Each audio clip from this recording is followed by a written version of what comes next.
Look at that beautiful design. This huge canvas.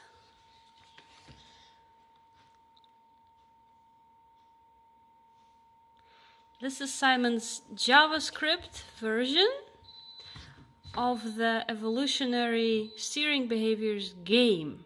He turned Daniel Shiffman's Evolutionary Steering Behaviors Coding Challenge into a game. And he first made it in Java, and now it's also ready, or almost ready, in JavaScript. It's going to be available online. Now we're filming in localhost, but Simon is going to put it online via GitHub. And now he's gonna show us all the features. What is the point of the game?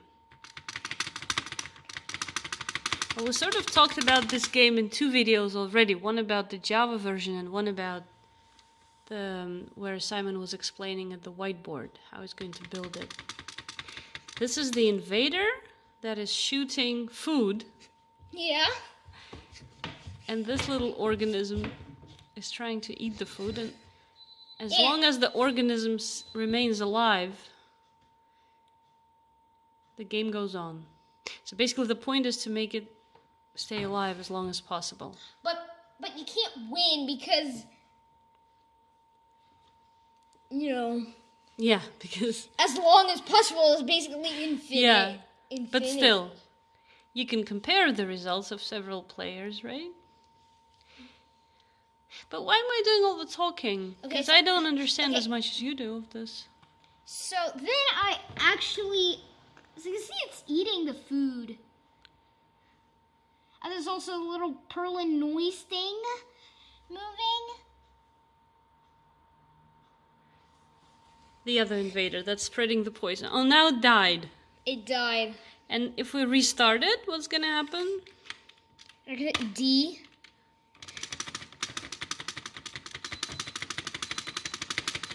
You're shooting food at them. Most of them die almost immediately. But now...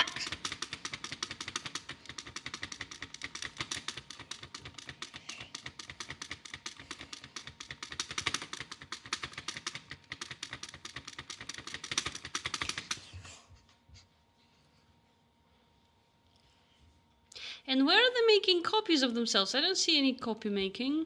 Can you? That chance is decreasing over time. Yeah, but were they making copies of themselves in the beginning? It's look. Where are the copies? See? Oh, those are copies that are different color. Yeah, they're starting green always. Ah. Starting green, that's the health.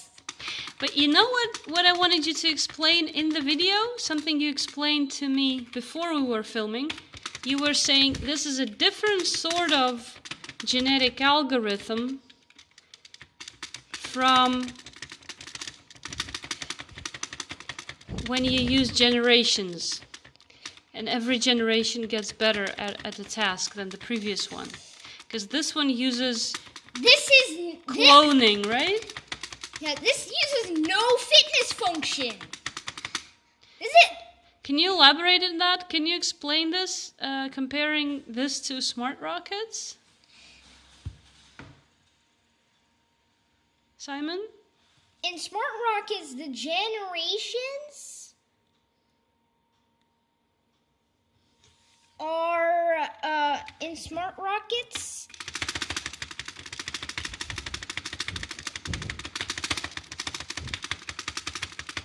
in the generations are, it actually like it's training. It's training. So they're like going towards a target, but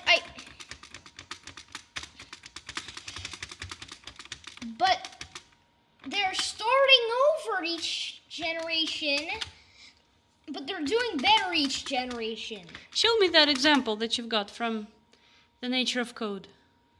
Here. Yeah, this is the one where every generation they're doing a little bit better. They're reaching this goal a little bit better, because how does that work? How come they reach that goal every time a little bit better? I don't know that much about genetic algorithms, to be honest. Yes, you do. You've been giving me lectures about them all the time. Yeah, but I don't know. What do you mean by that? Well, like, the first generation reaches that goal not very well. But then the next one reaches it a little bit better. Does that mean that the genes of... It's performing a selection. Only the genes of those who have reached the goal are passed on? Calculating the fitness, and then it's performing selection and reproduction. And what does that mean? That only the genes of those who were fit are passed on, right? No. That example, they're also random. But how come the next generation does it better then? You don't know? It's like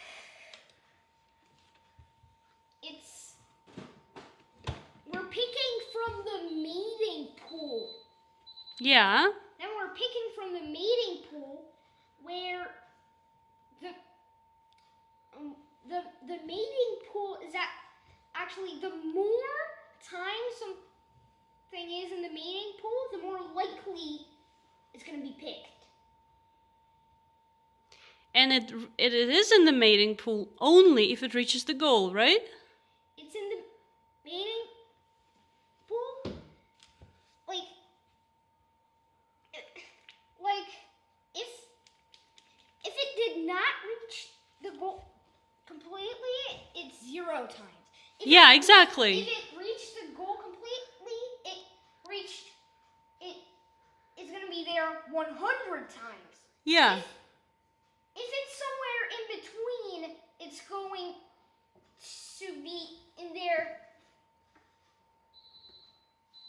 that amount of time. So the fitness, the amount of times that it's in is actually mapped to its fitness. And what's going on here? This is a different story. Right? What's going on here? This is not based on that mating pool, right? The fitness is just a timer. And the fitness is just a timer. And we're just doing cloning, mutation, and then cloning or crossover. But not of the fittest. But randomly, right? Yeah. And the timer that is every time it's added, sort of like more time on its lifespan. Yeah. If it's been eating food and it's taken time away, right? If it eats poison. Yeah. And by the way, if we come over to the whiteboard, you were right? Because the timer decreases by 0.0035 every frame.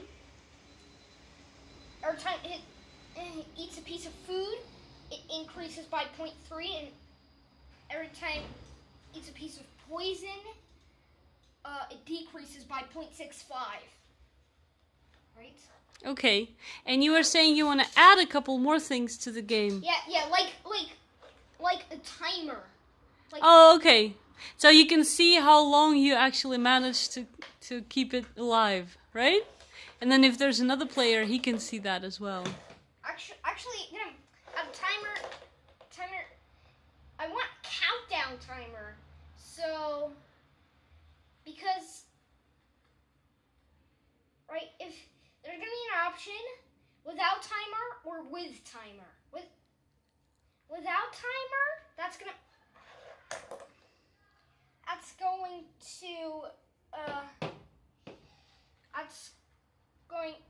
to not add the timer.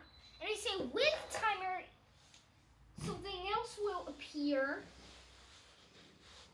where you can type in maybe an amount of time. And you have that amount of time to feed these vehicles. Okay. That sounds like a good plan.